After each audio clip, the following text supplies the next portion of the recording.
Hello and welcome to a new Blender tutorial. This one is going to be on how to create this magnetic fractal effect in Blender 4.0 using the repeat zones or the simulation loop.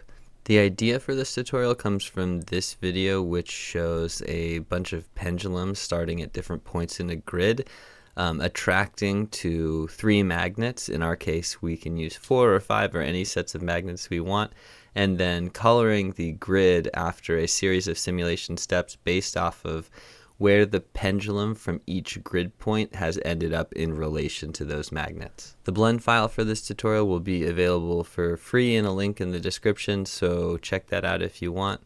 And let's get into it. So to start off, you can fire up Blender 4.0 Alpha, which you can get on blender.org, and then you can press A to select all, X to delete, and delete everything. Then you're going to Shift A to create another default cube, because that's just how we do it. Then you can click and drag on the top right here to create a new window, and then we're going to click here and select Geometry Node Editor. We'll click New at the top to create a new Geometry Nodes modifier, which you can also see here. And we're going to name this Pendulum Simulation. And we're going to Control C in that field and Control V up there to copy that name. We're also going to double click on Cube up here and rename it to Pendulum Simulation. And we're just going to keep that there for now, because we're going to create another cube. And this is going to be our magnets object. This is also going to use a Geometry Nodes modifier, so we're going to click New there and call this Magnets, Control C, Control V. The idea here is that we'll have the magnets object, which will represent the magnets with a series of points that we'll create using the Geometry Nodes network, and then those will attract all of the pendulums that are simulated within the Pendulum Simulation node group. So to start off, we're going to create a super simple magnets network, and we're going to delete this group input with X, and we're just going to create a triangle of points. So we'll click Shift A, go to Mesh Primitives, and we'll do a primitive mesh circle, put that into the output, and then just bring those vertices down to 3. And what we want to do is actually convert these to points. If I go over here and press Z and go to wireframe, I can switch to wireframe mode so you can see the magnets object inside of the Pendulum Simulation default cube, and we'll Shift A and we'll just search for mesh to points, and we'll just pop that right in there. So now we have these 3 points that will represent our magnets. We can mess with these later on to change our output, but for now let's move on to the pendulum simulation. So the first thing we're going to do here is create the basic pendulum simulation. So just get that started, I'm going to add a points node. I'm going to delete this group input because we don't need it, and I'm just going to have a single point in space. It's just at 0, 0, 0. Let's put this at 0, 0, 0.5 and 0.5, and then what we'll do is we'll lay down a simulation zone. So this is going to be the basis of our simulation. We'll pipe the points into that and the output of the simulation output into the group output node, and we can get started creating the actual pendulum simulation, which consists of a single constraint per pendulum point, and all that is a really simple distance constraint which makes sure that each end of the pendulum is always a certain distance away from the pendulum fulcrum. In this case, we'll be setting the fulcrum at 0, 0, 1, and I'll show you how to create that constraint now. So to create that constraint, the first thing that we're going to do is we're going to add in a combine X, Y, Z node, and that's going to be our fulcrum point. So we'll set that to 0, 0, 1. Then we'll do a vector math node, set that to subtract, and then we'll bring in a position input node. And so what this is going to do is we're going to actually subtract the fulcrum position from the input position to get a vector that points from the fulcrum position to the position of the current pendulum point, here represented by this position input node. And then what we're going to do is we're going to normalize that vector. So I can Shift D to copy that vector math node, select normalize, pipe that in there, and C to select all those. And then we'll scale that. So Shift D again, select scale by the length of the pendulum. So in this case, we'll actually just set this to 1. And this is really just for demonstration purposes because we don't need it, so I might delete it at the end. But if you wanted to mess with that value to change the effects that we'll get, it's useful to have there, so we'll keep it in there. And then Shift D again to create a new vector math node, shift this to add, and what we're going to do is we're going to add this vector to the original fulcrum position. And so what that does is it just moves, it just finds the position in the direction of the current pendulum position that is a specified distance, in this case 1, away from the fulcrum position. So there's your constraint. We just need to do one last geometry right set position node, and we'll bring in the geometry that we want to set the position for, and then we put that into the position input, and we can pipe that in there. So now what happens, and you'll see it just happened there, see this point over here moves from this point, and then it's going to move away from 0, 0, 1, so that its distance from 0, 0, 1 is 1. And so you can kind of see that happening there. And this is going to be the basis of our simulation. So since we're going to be reusing this little node group right here, what I'm going to do is press B to box select, click and drag, select all of that, and then hit Shift G to make a group. And so then if I tab back out of there, I can use tab to tab in and out of groups.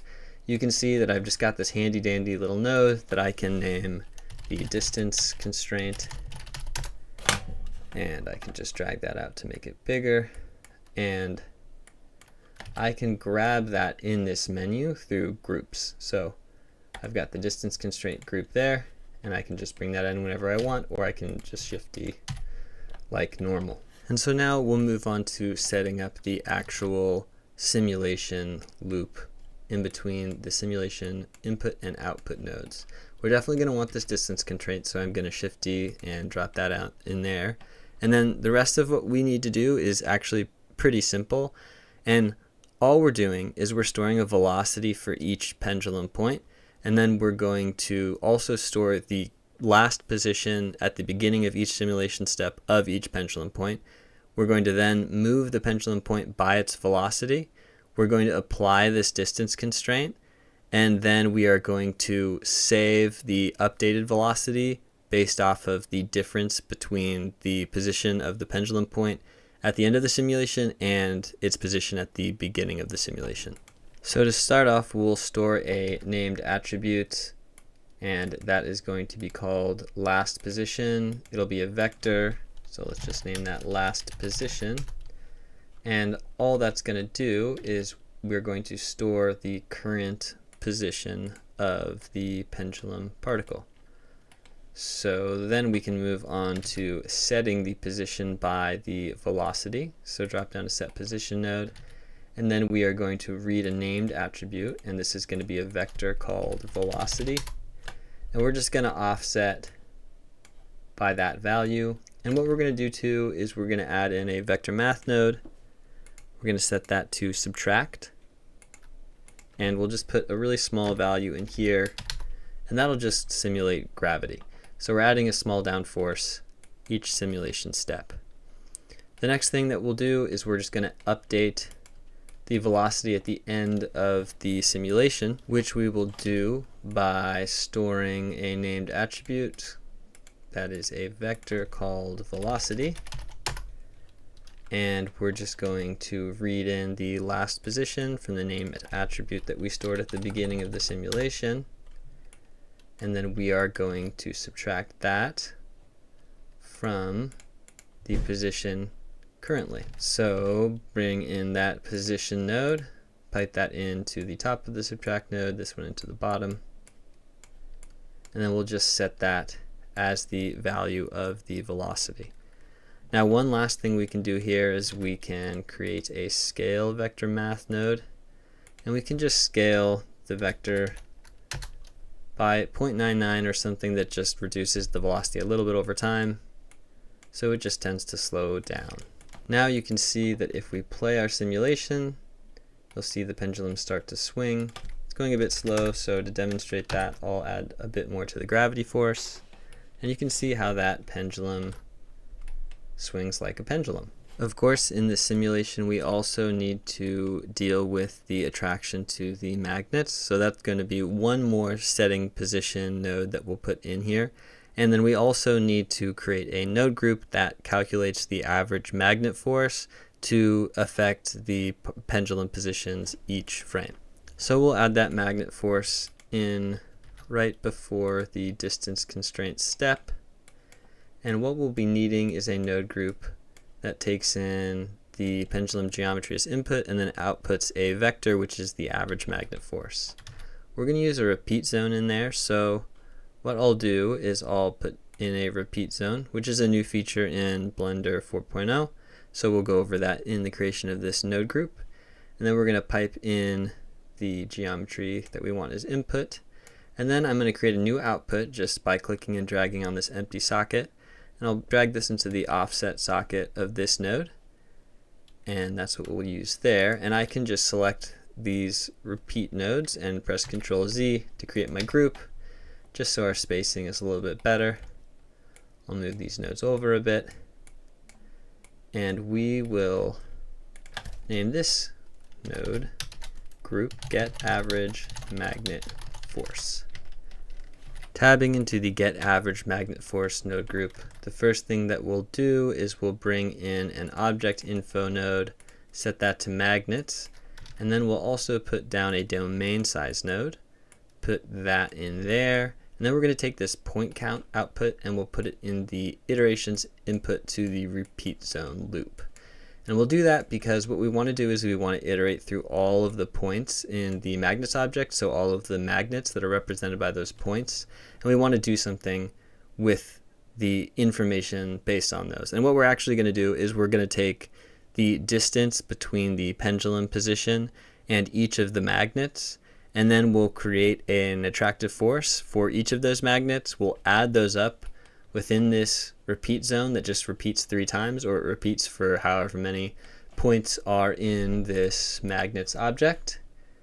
And then at the end of this node group, after we exit the repeat output loop or the repeat zone, we'll average that magnet force by scaling the sum of all of the magnet force vectors by 1 divided by the total number of magnets. So just divide by the total number of magnets, you've got your average magnet force that we'll then use in the simulation loop.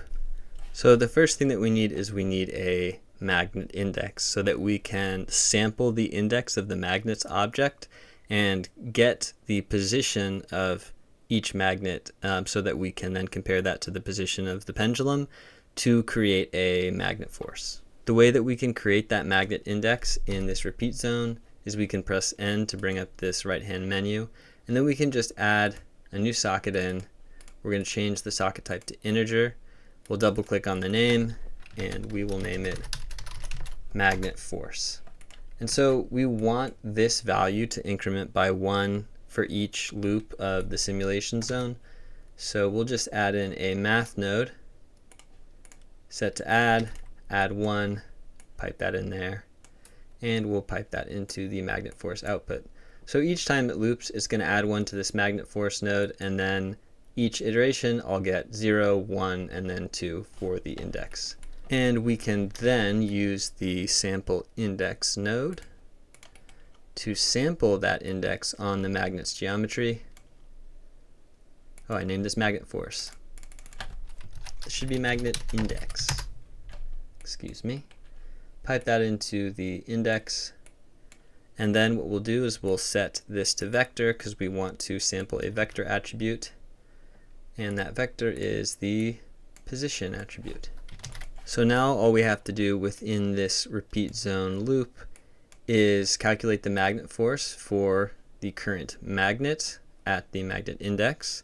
And then we need to add that to a total magnet force, which will accumulate in the same way that we're doing this magnet index input. And actually we don't need this offset output at all, or actually we do, but we're going to name it magnet forces. Just needs to be named something different. So that's what we'll accumulate, and instead of using a just regular math add node, we're going to use a vector math node. And what we'll do is Right now we're just going to pipe the position of the magnet directly in, but in this link in between here we're going to actually create a magnet force, and then we'll just add the current magnet force, which just starts at 0, 0, 0, to the new one, pipe that into the output, and then outside of the repeat zone we are going to scale that magnet force by, we'll need a divide node, by 1 divided by the total number of magnets, which in this case is the point count. So 1 over that, scale that there, and we're almost done. All we need to do is drop a couple of nodes in here, and we'll put those in a node group to calculate the magnet force for the current magnet. So to start that node group off, we'll just Shift D, copy that add group, pop it in there, press Control G to create a group. We only need 1 input and 1 output, so we'll just go into this side menu that we can toggle with N, go into that group tab and delete that input. And this input is actually going to be called the magnet position, because that's the value we're piping in there. And the output is going to be called the magnet force. So to begin, the magnet force is going to be some sort of vector that points in the direction from the pendulum point towards the magnet. So we'll create that first by creating a subtract node, and then we'll pipe in the position node, which will pull from the pendulum position, and then that'll just be a really simple magnet force. Now what we'll do is we'll also scale that force by some amount. In this case what we'll do is we'll take the distance between the magnet position and the position of the pendulum. We'll do a couple transformations there using some math nodes. So what we'll do first is we'll do 1 divided by that distance. So when you get really close, it's going to get stronger. And then we'll do a power node just to increase how dramatic that force is, and just so we can tune a little bit, we'll add a multiply node in there, and then we'll scale that original vector by that amount. And these values are going to be set to values that you tune. I have some that I've got ready, so this is going to be 0.14. This will stay at 2, and that's our magnet force node group. Now that we've got our magnet force node group, our simulation should run as planned, but it actually won't, because we've got this set to mesh when it should be set to point cloud. And the reason is that if you've got it set to mesh, it'll pull from the vertices of the magnet's object, but we actually want the points because we converted it to points. So if I set this to mesh and we go out here and we play the simulation, nothing will change based off of the magnet forces. But if I go in and I change this to point cloud, then you'll see that the pendulum attracts to the nearest magnet. So now with that all figured out, the next thing that we're going to want to do is hop back into our outer network, and instead of initializing to just a single point, we're going to initialize to a grid of points. So you can Shift A, get a mesh primitive grid node. We can just delete that. We'll pipe that mesh into here. We're going to want to convert this to points, so we can just search to mesh to points, pop that in there. We can set the radius to something a lot smaller because we'll be creating a lot of these. And then we want to create a high resolution grid, so we'll Shift A and we'll bring in an integer input. We'll pipe that into both the X and Y vertices inputs, and let's set this to something like 256. So now if we play the simulation, you'll see the animation of all these pendulum points starting from different locations on the grid as they move towards the 3 different magnets that we've set up currently. Next, what we'll be doing is we'll be finding the closest magnet to each pendulum point after a certain number of simulation steps, which we can decide on however we want, and then we'll associate the pendulum point with a point on the original mesh grid, and we'll just use the mesh for that because we'll get some nice interpolation where we wouldn't if we just did points. And the way that we associate the mesh vertices with the pendulum points is just through their index input. And the reason why that works is because we created the points from the grid, so each vertex that you see at the beginning corresponds to the same index on the output of this mesh to points node, which ends up creating the pendulums for our simulation. So the very first thing that we're going to do is, after the simulation loop, we are going to get the closest magnet on the magnets object to each point in the pendulum geometry. So we'll put in a object info input node, set that to magnets. Then we'll need a sample nearest node. So we're going to sample the nearest point on the magnets geometry, because this is set to points, to the position of the current pendulum point. And then we will sample the index of that magnet point, and we're going to want to get some identifying attribute for that magnet that we can then transform within the shader nodes to create the coloring that we desire. And so what we're going to use in this case is we're going to use the index of the magnet, but I don't want to just use the index because I want to transform it in a way that I can use it really easily. So I'd like the index to be in a range from 0 to 1. And the way we can do that is we can put in a domain size node, and we can get the size of the domain, so the point cloud in this case. And then we can divide that index using a math node, and just divide the index by the total point count. And then we'll set this to float, and we'll pipe in that attribute.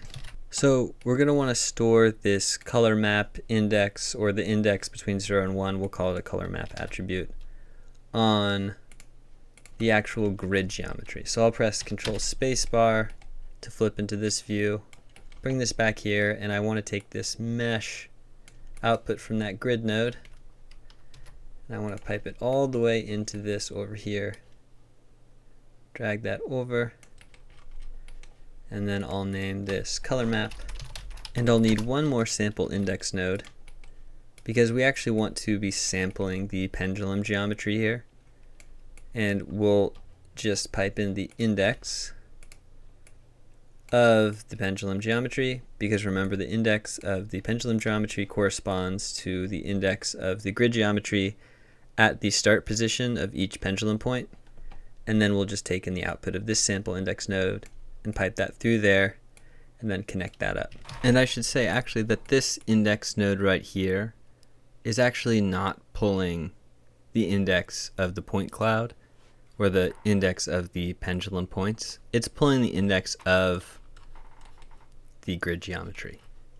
And that's important for the rest of this little group of nodes, especially for understanding how, for instance, this position node corresponds to the pendulum point geometry rather than the magnets geometry, because what happens here is we're dealing with geometry field contexts. And what that is we've got all of these input nodes. We've got index, we've got position, we've got a couple of other ones in here, and these have no data in and of themselves.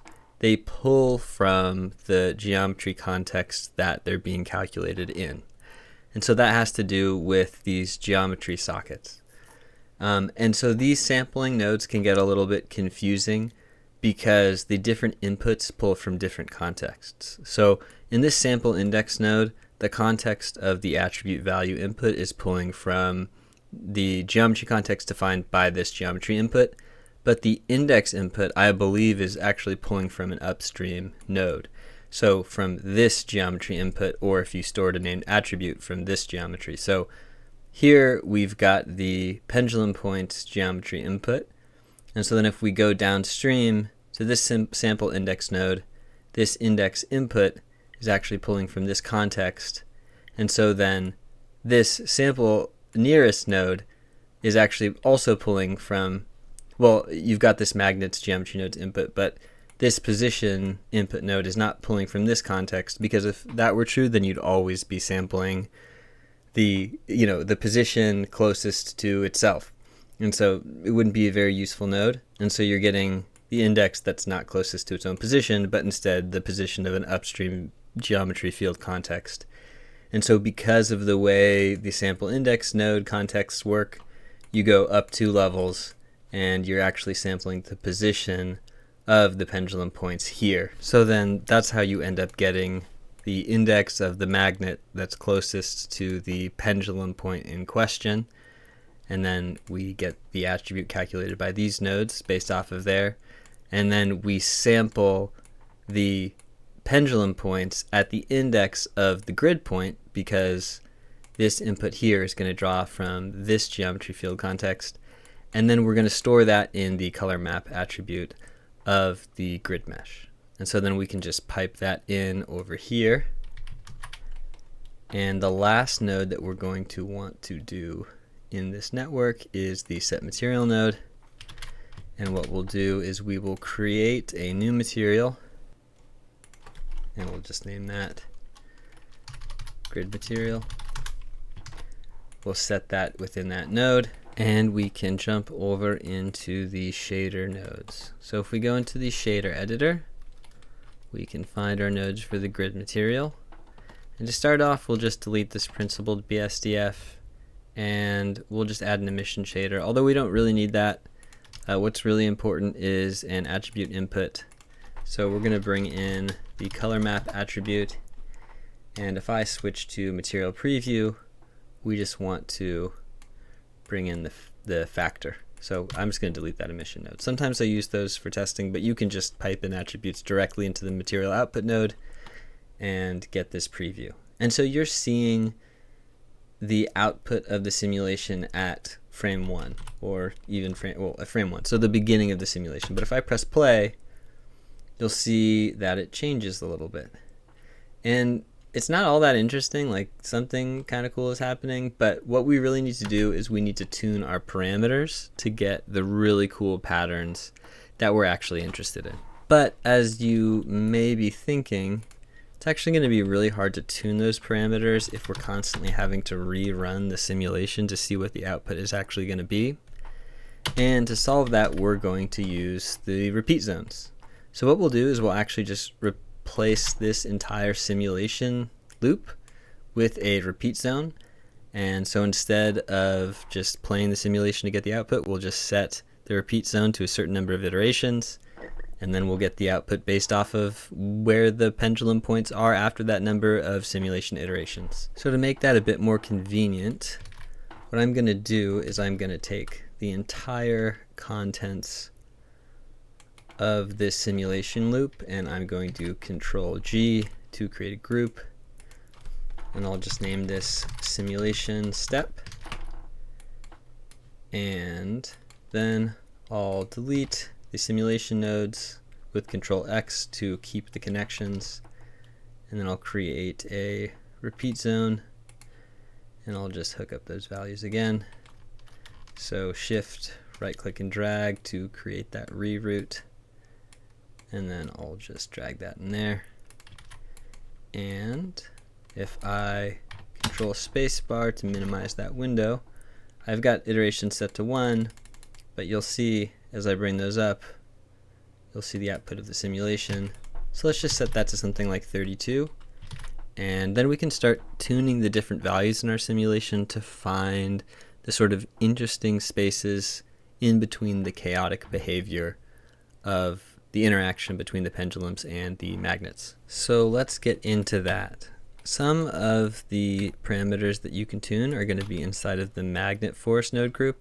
So if you just tab into that and you start playing with this value, you can see some things happening. Maybe I'll tab out and I will actually change the value of the gravity to be something a lot smaller. It's another value that you can tune. See, something interesting happening there. So really, all you can do here is just mess around with different things until you find something interesting. Another place that you can edit is inside the actual magnets node group, so you can change the radius. And that's going to be way better. So here's my issue. These magnets are all outside of the grid. Another thing that I can actually do to solve this is I could change the radius of the magnets, or I could just change the size of the grid. So we've got this size to 1, 1. Let's set it to 2, 2. And you'll see that out there. And I guess I will go back into the magnets node group and shift the radius, and there you see something coming out of there. So let's put them right there, because that looks pretty cool.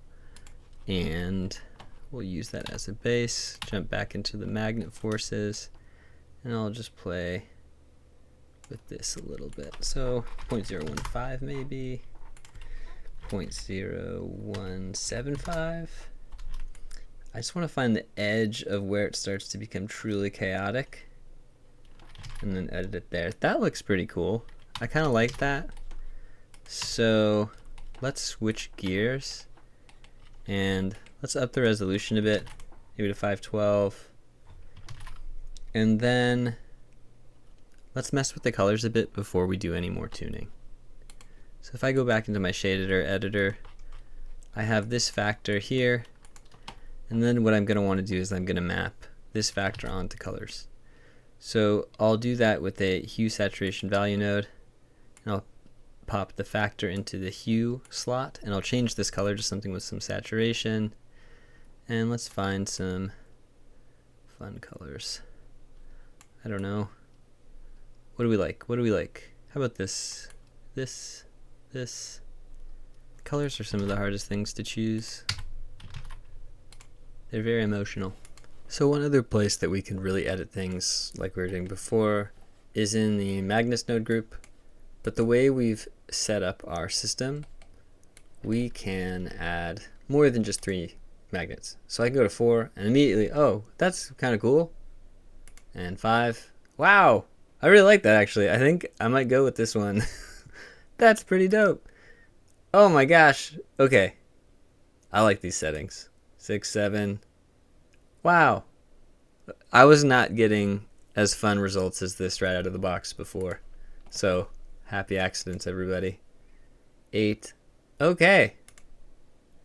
And then you start to get up to higher values and it just kind of disappears. But I am liking this. So, what do you think? 6, 5, 4? I think 5 or 6. Oh man. Difficult choice. Well, I've been seeing some leaves recently that have 5 little parts on them, so I'm going to go with 5. Hard choice. I'm going to go with 5 for now. And I'll go back to the pendulum simulation and I'll see if there's anything a little bit more interesting in that magnet force node. So I'm pressing shift to kind of move this a bit slower. And I can see that there is some really cool detail in there. So if you want to move something even slower, what you can do is just duplicate a multiply node like this, and then just multiply by something really small, like 0.001. And then if I move this, I can get a lot more fine-grained control over the change in the value. Man, choices. It's hard with this sort of simulation because I don't want all of that chaotic stuff, but I want the detail. So I like that a lot. What did we have before? That? Yeah, I definitely like this a little bit more, but maybe a little bit farther down we can get back to what we were at a little bit. Okay, let's stick with that for now. If I go back to magnets, let's see what 6 looks like now. It's cool, but it's not that cool. 7 is dope. 7 is good. I really can't decide, guys, so whatever. I'll choose 5. But 7's so good. Oh, and 8. Oh my gosh. Okay. I'm having an existential crisis. I'm sticking with 7. 7 is making me happy today. Lucky number 7. All right, let's move on. So at this point, there's no reason why we can't be done. We've got a nice pattern that we've created on this two-dimensional plane, but it is just that. It's two-dimensional, and we're in Blender, which is 3D software, so I want to make it a little bit more 3D if we can. So what I'll do is I'll jump back into the pendulum simulation node group. I'll clean this up a bit. C to do this circle select, and then I'll click and I'll unselect that, and then G to move, and then I'll select these ones as well, and then G to move, just bring those, clean that up a tiny bit. And so what I'll do is I'll try and get the distance of each pendulum point to its closest magnet point at the end of the simulation. And we'll try and use that for coloring too. So we're going to store that in an attribute as well. We'll call that magnet distance. And that is going to pull from a position attribute here. So put position in there. And then we'll also need the position of the closest magnet. So we can copy this sample index as well, bring in the same index of the magnet, and then we'll get the vector, and we'll pipe in a position node.